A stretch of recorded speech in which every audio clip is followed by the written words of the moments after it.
Okay, everyone. Oh, never mind.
I'm going to interrupt you to do that for me.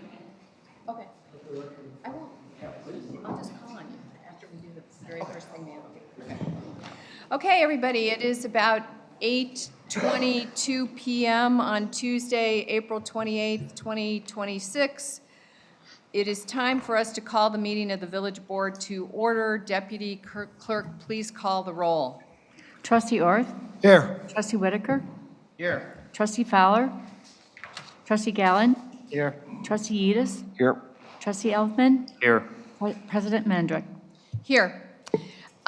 This evening, in lieu of my village president's report, I am so excited to ask Terry Dason, who is the president of the Winnetka Northfield Glencoe Chamber of Commerce, to come forward, and she is going to recognize our very own Steve Gutierrez. And if any of you know Steve, he works in the background, and he somehow managed to actually be on vacation when this award was given at the chamber luncheon last week. So we saved it, and we asked Terry to come here this evening to honor you at this time. So, Terry, please. Thank you. Good evening, President Mandrick, trustees, and members of the Northfield community. It is my honor to present the Village of Northfield Employee of the Year Award to someone who truly embodies the spirit of public service, and that is Steve Gutierrez. I've known Steve since he started here, and he has been terrific. Steve is in many ways the face of Northfield, consistently showing up wherever he's needed, from early morning chamber meetings that he has to attend, to late evenings like this. He's always ready to support residents, businesses, and his colleagues. His dedication is unmatched, time and again. Even after long days, Steve is known to say just one or two more things, making sure every detail is handled and every task is completed the right way. Through it all, he remains warm, approachable, and deeply committed to serving others. Steve exemplifies what it means to go above and beyond in public service, and we are incredibly proud to recognize and honor him this evening. Congratulations, Steve.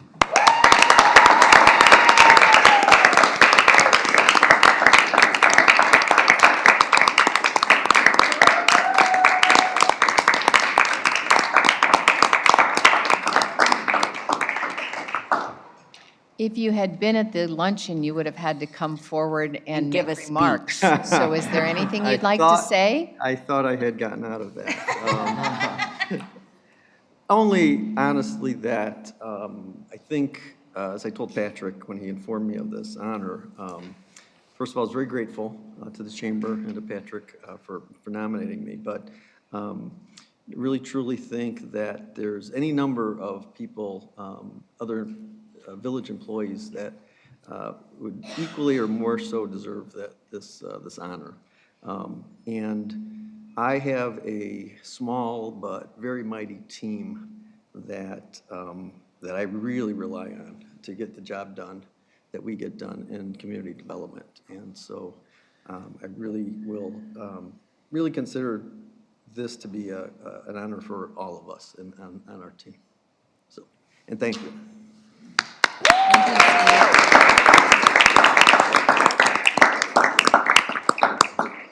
Terry, thank you again for being here tonight. I really appreciate that. Okay, the next item on the agenda is public comment. If there's anybody who would like to come forward, please, just state your name and your address and Perfect. Hi, I'm Morgan Anderson. I live at 180 Wagner Road. My two other neighbors are here. They'd like to follow me if that's available. So I'm here tonight as a wife. I'm a mother of 2 children. We simply want our backyard back. For years, our yard was safe, functional. Like any Northrop property, we'd see a little water after a heavy rain. It was natural, gone in a day or 2. Everything changed when the new development began at 164 Wagner Road. We have been in constant contact with the village for almost a year now. We have warned the village repeatedly that the grading and drainage plan was failing. We have sent emails, shared photos. Village employees have came and saw our property in person. We begged for intervention while the developer was on site, and it was an easy fix. The village approved a plan that turned my backyard into a permanent stagnant lake.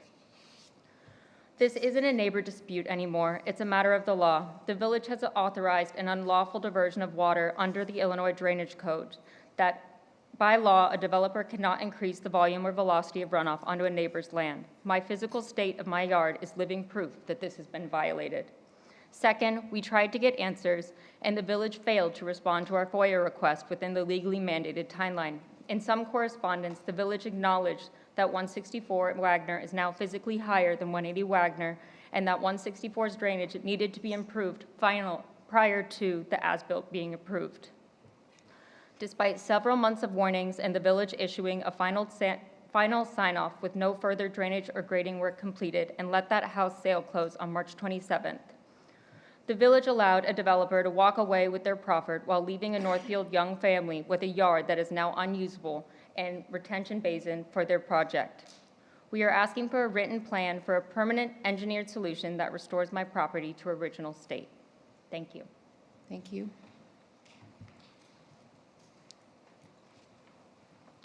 Hello, everybody. My name is Paul Geiger.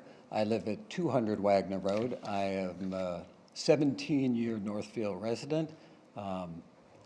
Miss Anderson is a new resident and a great neighbor, and we have a wonderful neighborhood over there on Wagner Road. I'm a little unhappy that Mr. Fowler's not here because he owned one of the properties that is the exact same shape as ours. There's 6 of them in a row. They're all real long, and they're all a little bit wet. But I'm here to say that I've watched this. There was, until she emptied it, there was a lake 120 feet yard across her property, and I'm talking a lake with ducks and geese in it that was never there. And would you get wet spots there? Sure, but it would be gone in a couple days.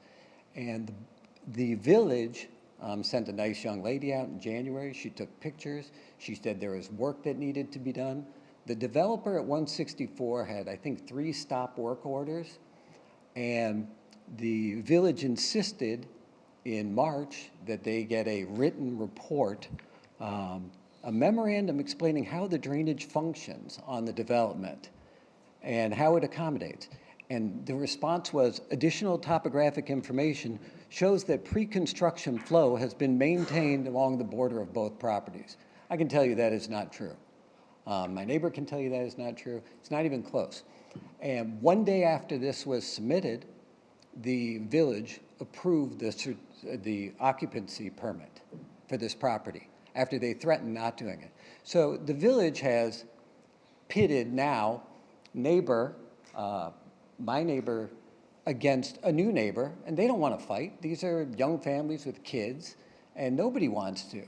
But the village at every point in this thing took the side of the developer over a resident and gave them a permit after multiple stop work orders, multiple violations. They said remediation work had to be done. It was never done. There is a lake in her backyard. She emptied it. And now, as of yesterday, there it is. It's only about 100 feet wide today. And it's bad. And your village has said it is caused by 164 Wagner. And that needs to stop. Also, there was a FOIA made. no secret, I'm a lawyer. I'm not here to sue the village. I'm not interested in that. I've never been to a village meeting in 17 years because you guys are doing a good job. And I don't want to come to another, no offense. I watched this prior to the meeting of the whole, it was great, wonderful.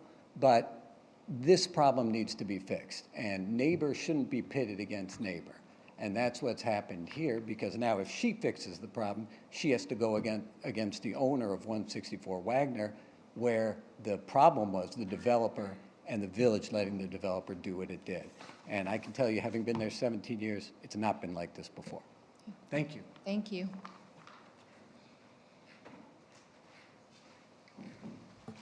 Beverly Smith, I do have a suggestion based on everything I've heard, because there does seem to be a sincere interest from the board in getting more information and hearing from the public and the taxing bodies. So why not hold a town hall like you did for Hap Road, rather than wait for the required public hearing, which is always when things are more in place? Because we are a unique community, and I think you owe it to the community, and you do have access to the email list. It would be easy to notify people of such a town hall. So thank you. Thank you. Anyone else? Okay, thank you. Hi, Kaya Rubenstein, 315 Linder. I'm here for the League of Women Voters of Gwinnett, Northfield, Kenilworth. I know there are some people here, and maybe some of them have left, who did not hear the earlier announcement. We're not at the cow. The League of Women Voters is having a luncheon and a presentation by Chicago CRED, which is an anti-gun violence organization for youth, with Arnie Duncan, who founded it and is the executive director. It's Thursday from 11 to 1 p.m. It's at the North Shore Senior Center. Here is the information. I will pass it around. And then we are having a very important meeting about, which everyone wants to know, the Illinois Safety Act. We have the co-director of the Loyola Center, the Loyola University Center for Criminal Justice, Dr. David Olson, and he will answer all of your questions about the Illinois Safety Act, the pretrial reforms in Illinois Safety Act. May 12th, Tuesday, 7 to 8:30 p.m. at the Winnetka Library Lloyd Room, and you have to register. So here are some informational sheets. Thank you. Thank you. Anyone else? I promise it's my last set of comments for tonight. First, I wanted to take a quick moment and thank everybody Tell us who you are. I'm sorry, for the record. I'm Jen Hull, 245 Hap Road. I had the opportunity to watch the Northfield Fire Department come out for the funeral for Lieutenant Andy Klatt. And I just wanted to go ahead and say that, again, the way this community shows up for its first responding community is just exceptional. I don't want to go back over what I've already said with regards to the request for proactive review of land use for the gaming establishments, but I do want to say that there is a petition currently going around, and I just wanted to hand material to you, President Mendrick, if that's okay, so you can hand it out to the village board. And there were just two other statements that I wanted to make with regards to TIFs, just for community education. One, my biggest concern with regards to TIFs, particularly in home rule, is the current use of TIFs in gaming establishments, such as the current gaming casino that's being set up in Aurora, Illinois. If you have not taken a look at it, I would highly recommend taking a look at how TIF districts do soften communities for development of opportunistic development.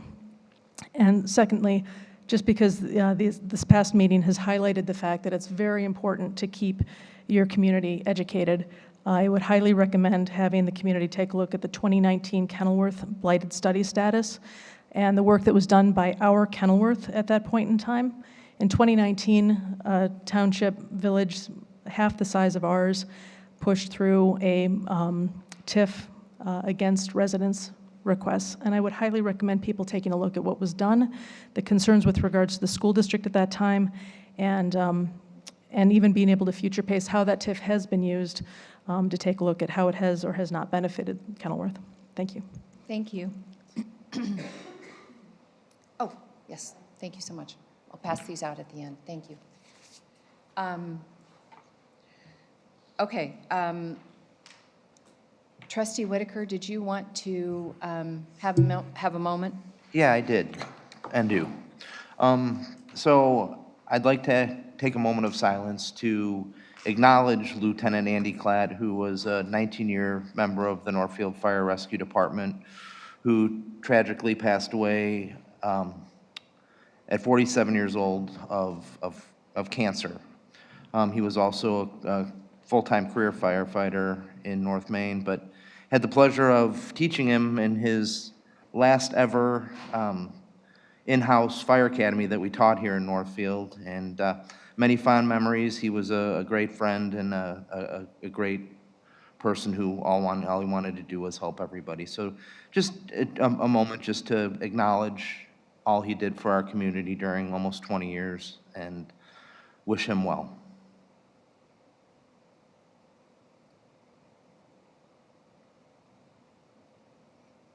Thank you. Thanks, Trustee Whitaker, for that heartfelt statement there about our firefighter. We appreciate that.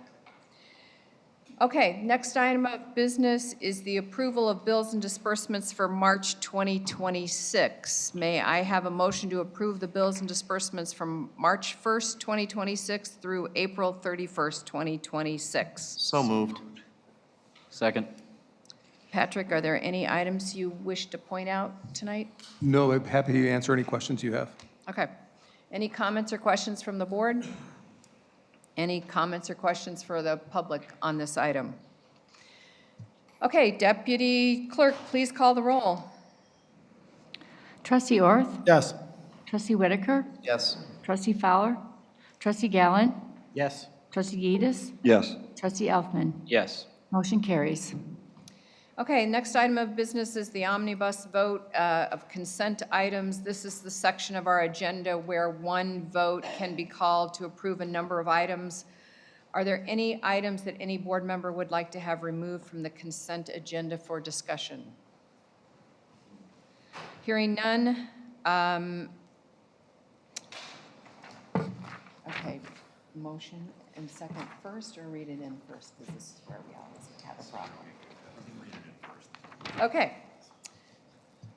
Deputy Clerk, please read the consent agenda items into the record. There are 4 consent items. The first is the approval of minutes from March 24th, 2026. The second is the adoption of an ordinance declaring property surplus and authorizing the disposal thereof. The third is the adoption of the revised lead water service line program. And the fourth is the authorization to purchase a used rescue squad from the Village of Buffalo Grove in the amount of $55,000. All right, may I have a motion and a second to approve the consent agenda items? Motion to approve the consent agenda items 1 through 4. Second. Are there any comments or questions from the board? Hearing none, Deputy Clerk, please call the roll. Trustee Orth? Yes. Trustee Whitaker? Yes. Trustee Gallant? Yes. Trustee Yedis? Yes. Trustee Elfman? Yes. Motion carries. President Mendrick, I just want to make one comment, and I should have done this before, on number 4, the authorization to purchase the rescue squad from the Village of Buffalo Grove. And I think that credit needs to be given to our Fire Department Foreign Fire Insurance Board for approving and going in on this piece of equipment with the village. So it's something that they wanted, and I think, you know, there's always going to be questions about why we're doing things, but I think that the working together made this purchase possible. Thank you. All right, now we have some individual items that we need to address. So the first is the annual presentation regarding the village's sewer system. Tonight we have Mike Warner, a wetland specialist from Gawalt Hamilton Associates, with us to present information on the village's sewer system. Mike has a PowerPoint he's going to share, and then he will be available to answer any questions you may have. Thank Mike, you very please, much. go ahead. Can you hear me okay? Great. So good evening, everyone. The presentation tonight fulfills a couple of objectives. One is to inform the board and the public on the water quality issues regarding the North Branch Chicago River And the second one is to fulfill a public presentation requirement of the annual IEPA permit. Let's see here. Does that work? Mike, the power button may be off on the left side. Oh, yeah. It's not on. There we go. Sorry.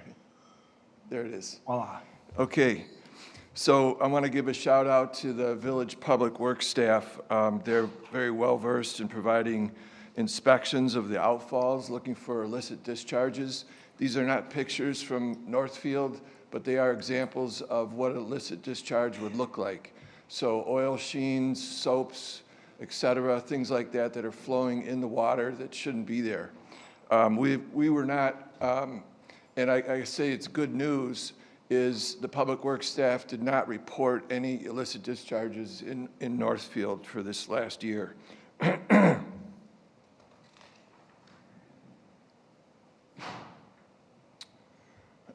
So again, what's looked for in the outfall inspections: odors, colors, plant growth, flow, basically anything that's not supposed to be in surface water. The village is a member of the North Branch Chicago River Watershed Work Group. Their mission is to basically monitor the water quality in the North Branch Chicago River.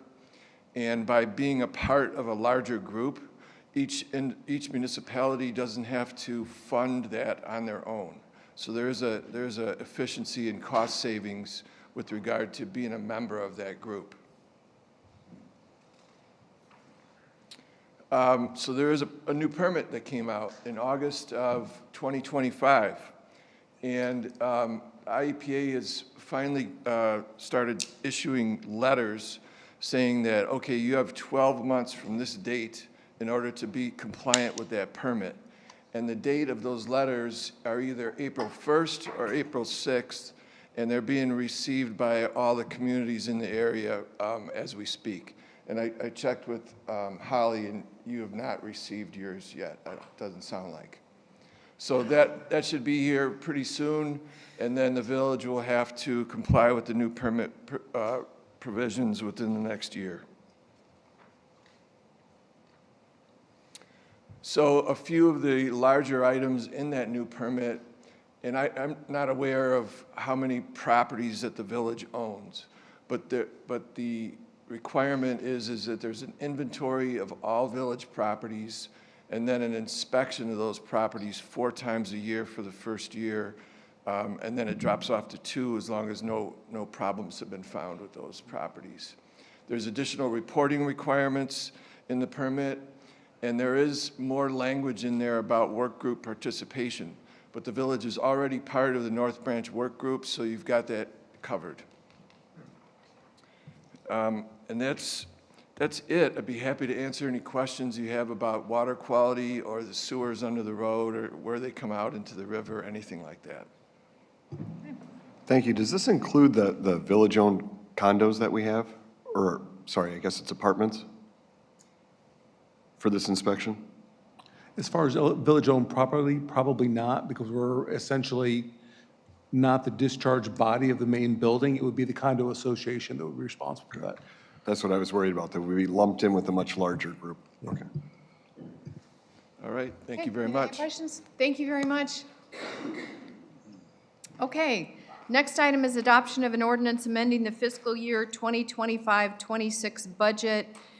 May I have a motion to adopt an ordinance amending the fiscal year 2025-2026 budget in a second, please? Motion to adopt the budget for 25-26.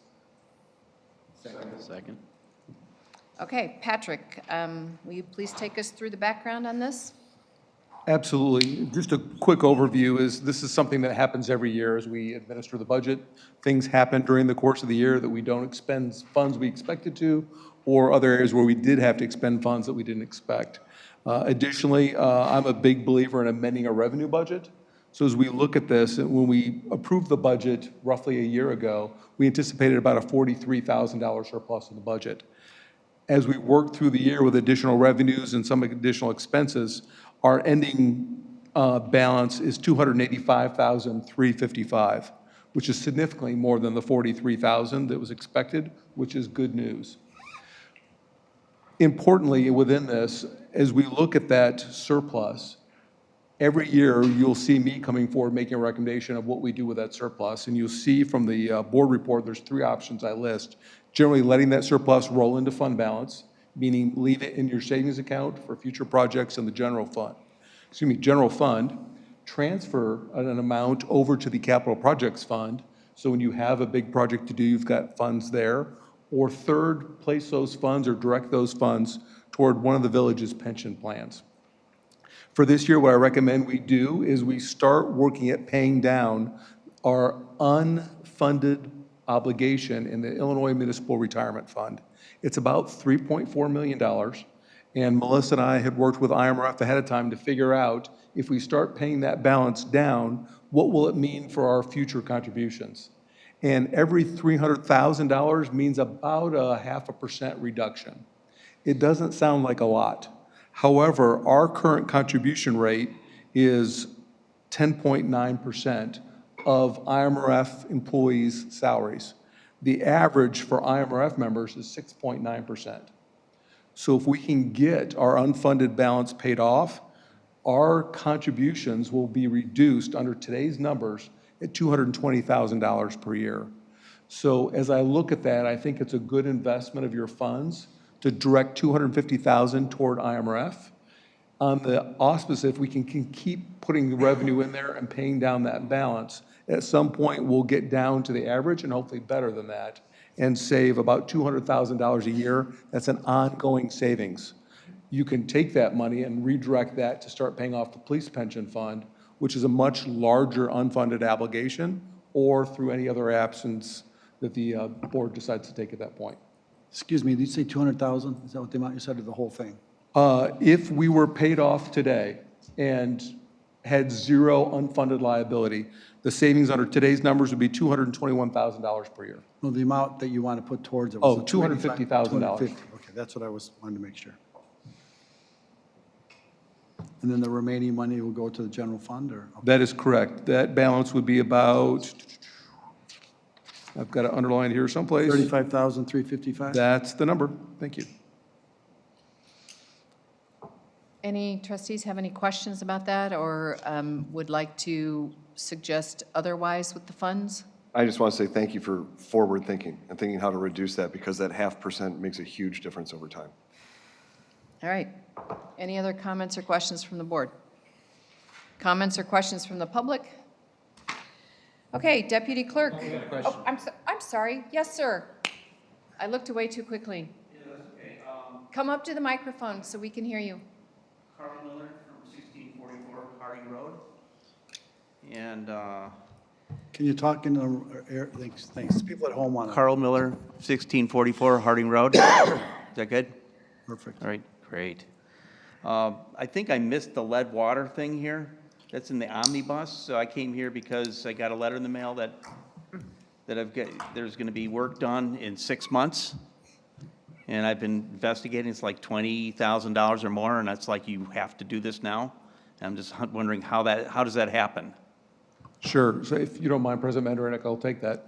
The state of Illinois put a new regulation in place that all communities must eliminate lead service lines, water service lines from their system. So they set a target, a community of our size, I think it's 2040-ish. Yeah. We must have all those out. So the letter you see is because we're coming through to do a water main improvement project. The state also put a regulation in that you cannot repair a lead service line, and you cannot bring a new service line in part. So when we bring in the new water main and do an extension from the water main to the sidewalk, what we call the Buffalo box, that will be copper. That copper can't connect to the pipe that goes to your house. So that's where this program's coming. It's a program where the village now has increased the contribution from just a 50-50 up to 10,000. So the village will pay for the section of water service line from the water main to the sidewalk, and you pay the remainder. Part of the letter that you got was us encouraging the neighbors to work together to try to find 1 or 2 plumbers that will do the work for all 10 homes in that area. and hopefully give you a bit of a discount because of volume. Yeah, I think my challenge here is that I've got 6 months to do this. Well, this project probably won't start until October at the very earliest, and more likely spring. So I think the letter said we're trying to give at least 8 months' It notice to said this. no sooner than November. It wouldn't start no sooner than November, so that's 6 months. Yep. Okay. At the soonest. 6 months for Yeah. maybe 20,000, it doesn't seem like it could be. It's it might be you have to pony up the money and then maybe get reimbursement, all this. I'm just looking for some help here. I'm looking for, the village to say, first off, I didn't decide to go tear the road up. So that should have been maybe a year or so. I got some letters, and yeah, I'm like, oh, that's a lot. I got kids in college. Well, guess what? I'm paying those bills.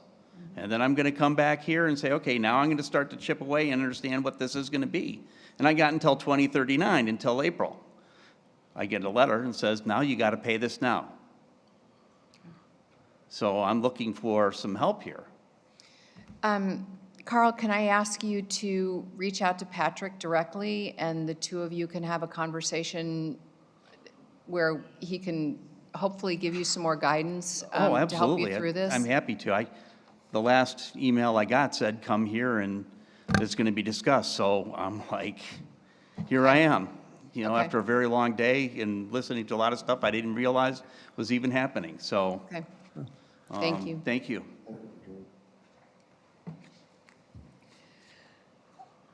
Okay, so did I get the motion and the second for the budget? Okay, so now I'm just looking for Deputy Clerk to call the roll, please. Trustee Orth? Yes. Trustee Whitaker? Yes. Trustee Gallen? Yes. Trustee Yedis? Yes. Trustee Elfman? Yes. Motion carries. Okay, item number 7, adoption of an ordinance establishing a temporary moratorium on office uses in the Village Center zoning district. May I have a motion to adopt this ordinance, please? So moved. Second. All right. Steve, can I ask you to give us some background on this, please? Absolutely. At its March meeting, the village board directed the Plan and Zoning Commission to consider, to review and make recommendations regarding the possibility of establishing a moratorium on new office uses within our village center. On April 6th, the Plan and Zoning Commission held that hearing, discussed the issues, and recommended ultimately that the village board adopt a 9-month temporary moratorium on new office uses in the village center. They did suggest as well that the village board consider exempting existing office spaces so that existing building owners could reuse or release spaces during the moratorium period that have been recently occupied by office uses. Okay. So that's the short of it. I'm happy to answer any questions. So any comments or questions from the board? Reading through the transcript, it seemed like it was a bit of a discussion at planning and zoning, but do you believe we're in a good spot where we've kind of the final ordinance on this? Oh, yeah, I think there was strong consensus. There were questions about broadening the moratorium, but I think at the end of the day, the consensus was to keep it with offices. There was some discussion about the possible questions, really, about whether it should be expanded to service uses, and again, we advised the commission that certainly wasn't within the realm of what the board had discussed initially, and the board or the commission in general just didn't feel that was appropriate at this time. So. Okay. Anyone else? Any comments or questions from the public? Okay, Deputy Clerk, please call the roll. Trustee Orth? Yes. Trustee Whitaker? Yes. Trustee Fowler? Trustee Gallen? Yes. Trustee Yedis? Yes. Trustee Elfman? Yes. Motion carries. Thank you. Okay, the next item is trustee liaison reports. Andrew Yedis, let's start with you. I will go very quickly in honor of the late night here. Some updates just in general. At Sunset Ridge and Middle Fork, they're updating their language arts and Spanish curriculum. They've continued to incorporate social and emotional learning through their Ruler program. And another highlight was, I mentioned it before, but the robotics teams, all 6 teams qualified for state, and they did a great job. I wanted to thank the teachers, Mrs. Albright and Ms. Gray, for coaching all the students, and another opportunity for a successful season for so many.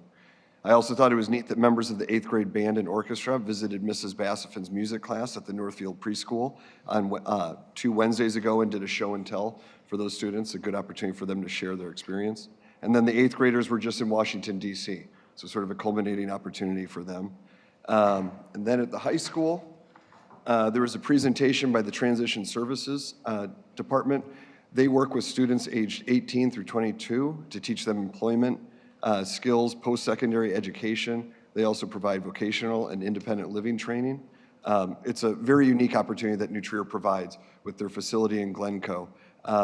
It impacts 29 students directly there, but an additional 11 students through extension of services. They partner with Oakton College for coursework and internships. They work with the Village of Glencoe, Glencoe School District, the Renaissance Hotel in Northbrook, and maybe some opportunities for them to make connections with us as well. There was also a unique group, 35 students, nominated by coaches, teachers, and club sponsors called Student Belonging Council. They worked with district goals on climate, culture, and equity and belonging. They gave a presentation in advisory rooms about being an upstander and standing up to bullying, racism, and bias. So just wanted to showcase a few of those things, as well as seniors just started Senior Project this week. For seniors, they have an opportunity to do an internship in their last month, and then school wraps up in less than a month for seniors. So exciting times. Thank you. Trustee Whitaker. Hello. Thanks to Go Green Northfield for doing your village cleanup. Woohoo! Thank you very much. Thank you to School District 29, Sunset Ridge students for assisting as well in the village cleanup. And thank you to Public Works and the Police Department for PW, kind of following them around, and police keeping a special eye on making sure everyone was safe. And as far as Red Center, had a meeting yesterday, meeting on how we can make improvements to continue our top-notch service, and that is all. Okay, I will just add that I want to thank Melissa Jewett for organizing Arbor Day for us last week, and we had the 4th graders participate with us. Trustee Gallen was there as well. 3 winners read their poems, and then we planted a tree in Willow Park. So it was a great day, and they enjoyed being out of school, and it was a half day. So it was a big deal for them. Okay. Yeah. Trustee Orth, your turn. I want to recognize Ward Rankin, who was a retired sergeant with the Northfield Police Department for 25 years. He was also a resident and a longtime friend. He passed away, and his services were this last Thursday, Friday, which I attended. Very sad as we get older, friends like that and people that have served this community.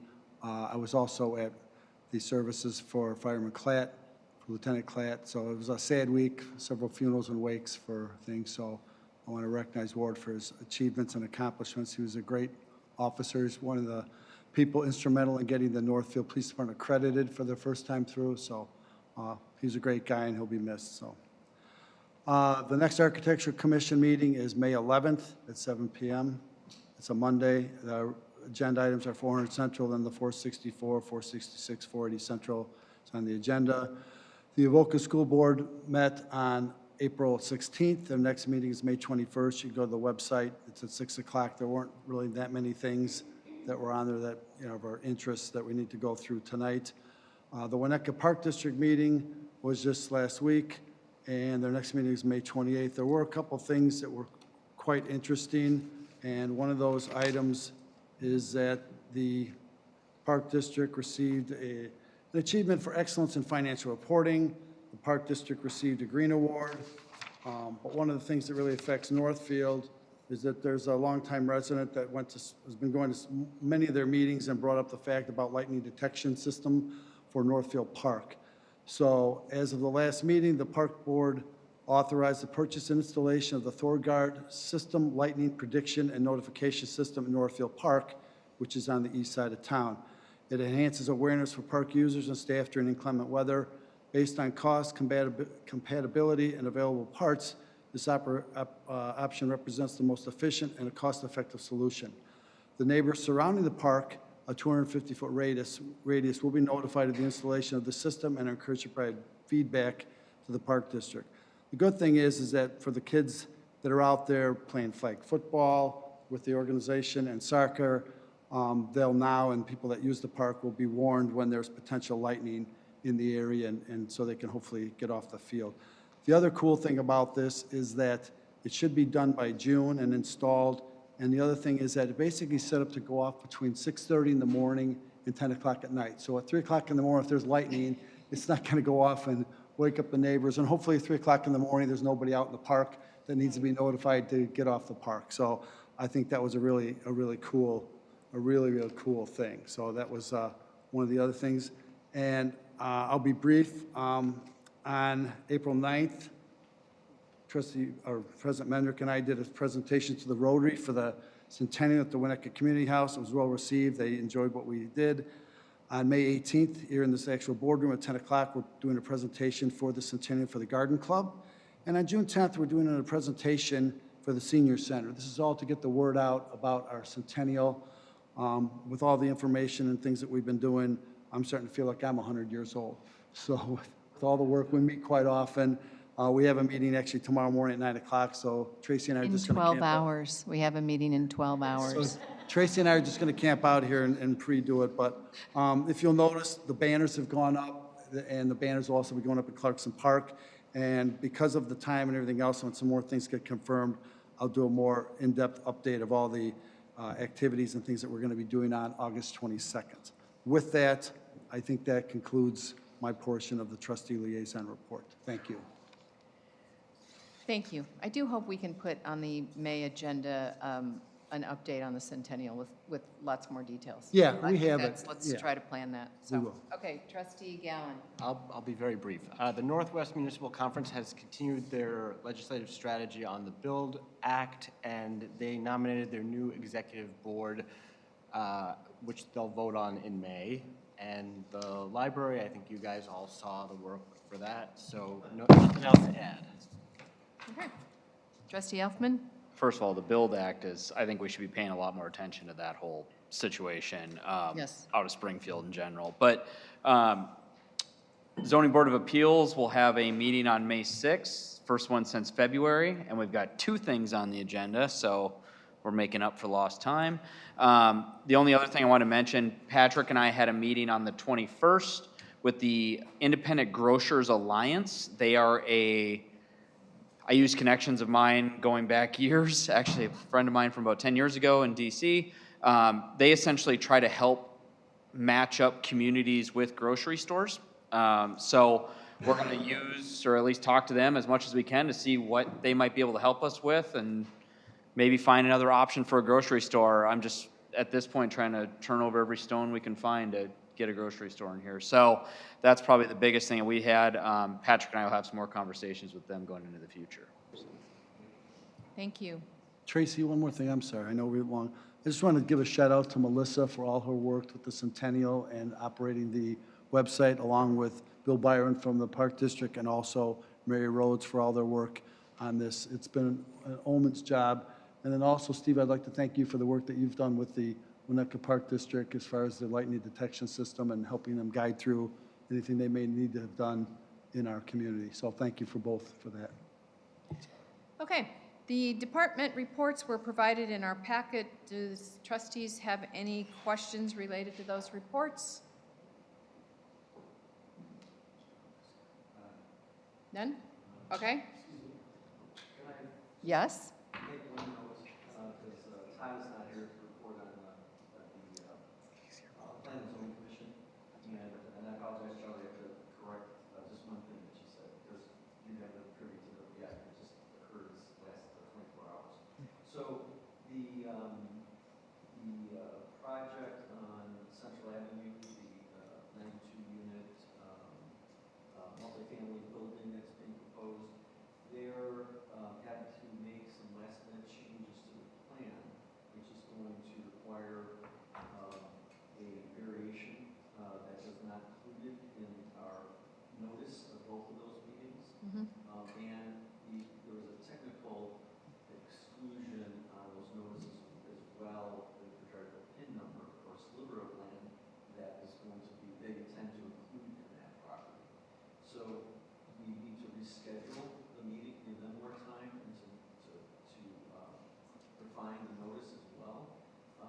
So we're looking at, we're in the midst of this right now of polling the numbers.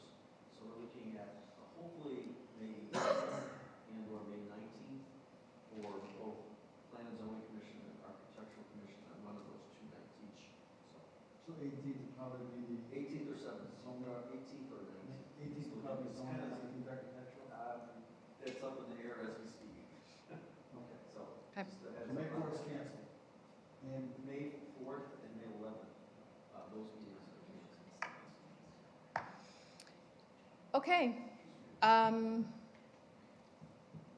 Chief, anything you want to share?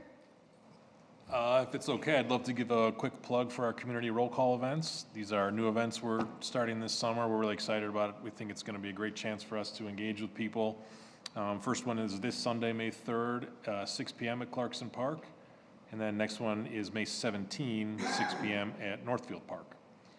For the layperson, can you explain what would be happening? Yeah, so it's basically just a chance for people to come out and we'll be out there. We'll have like a sort of a kid-friendly, family-friendly, appropriate demonstration at each one of these events. But it'll just be a chance for us to chat with people and answer questions and kind of connect names and faces and very kind of in a very informal way. Great. So they're all on Sunday evenings. We worked hard to kind of schedule them at different spots around town so it's accessible for everybody. And we tried to avoid any kind of major Mother's Day, Father's Day holidays, and so Okay. we're excited. Great. Thank you. Thank you. That's great. Looking forward to that. Village Attorney, anything from you? Nothing tonight, President Mandrick. Thank you. Thank you. Village Manager, Just your a- report, please. Just a quick update on the former Mariano site. It's one of those topics that there's interest well beyond just Northfield Inn. We continue to work with the owner and speak to him on pretty consistently a weekly basis, pitching ideas, talking about what concepts they have, and trying to move things forward. We continue to have that discussion. As Trustee Elfman stated, we're trying to be as creative as we can to bring tools to bear to help make things happen, and we'll continue that effort. Unfortunately, there's no news to share yet, but there are still several concepts that they're considering and trying to move something forward that is good for the community. Okay. So this evening, we'll be adjourning into a closed session to discuss a few matters. We anticipate adjourning the village board meeting after returning from our closed session, and we'll have no further business to discuss, so you don't need to wait around for us. I hope you have a wonderful evening, and Trustee Whitaker, do you have a motion for closed session, please? Yeah, I'd like to offer a motion that we convene in closed session for the purpose of discussing the employment, performance, and/or compensation of specific employees. Second. Okay, Deputy Clerk, please call the roll. Trustee Orth? Yes. Trustee Whitaker? Yes. Trustee Gallen? Yes. Trustee Yedis? Yes. Trustee Elfman? Yes. Motion carries. Thank you. We'll move into closed and restart there. Thank you. Thanks, everyone, for coming out tonight.